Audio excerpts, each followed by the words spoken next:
ఎడారిలో సెలయేర్లు. ఆగస్ట్ 11. అంజూరపు చెట్లు పూయకుండినను, ద్రాక్ష చెట్లు ఫలింపకపోయినను, ఒలీవ చెట్లు కాపులేకయుండినను, చేనులోని పైరు పంటకు రాకపోయినను, గొర్రెలు దొడ్డిలో లేకపోయినను, శాలలో పశువులు లేకపోయినను, నేను యెహోవా యందు ఆనందించెదను. హబక్కూకు 3:17-18.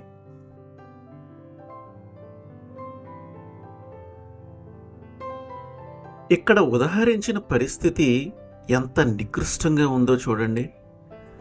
భక్తుడు వెలిబుచ్చిన విశ్వాసం ఎంత శౌర్యవంతంగా ఉందో గమనించండి.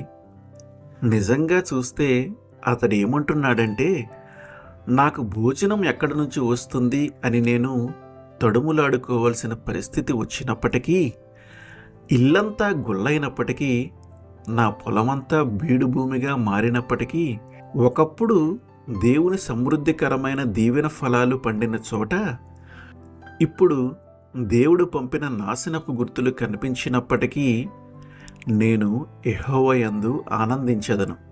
ఈ మాటలు సువర్ణాక్షరాలతో రాయదగ్గవి. దేవుని కృప వల్ల ఈ మాటలన్నీ మన హృదయాలపై చెరగని శిలాక్షరాలు కావాలి. ఈ వాక్యంలో మనకు తోచే భావం ఏమిటంటే, భక్తుడు తన కష్ట సమయంలో దేవుని వద్దకు పారిపోతానంటున్నాడు.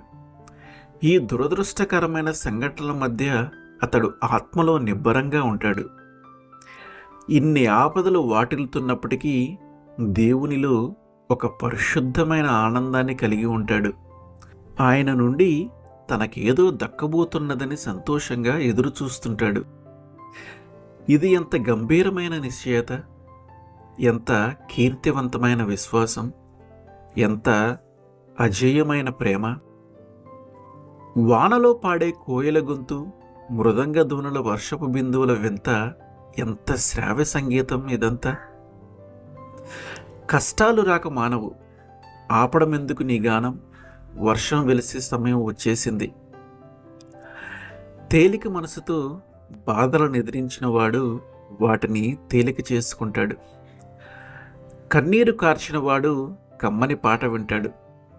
వానలో పాడే కోయిలమ్మ, అర్థమైంది నీ గీతంలోని మధురిమ, అందులోని సందేశ గరిమ, మబ్బు ముసిరినప్పుడే పాటకు సమయం.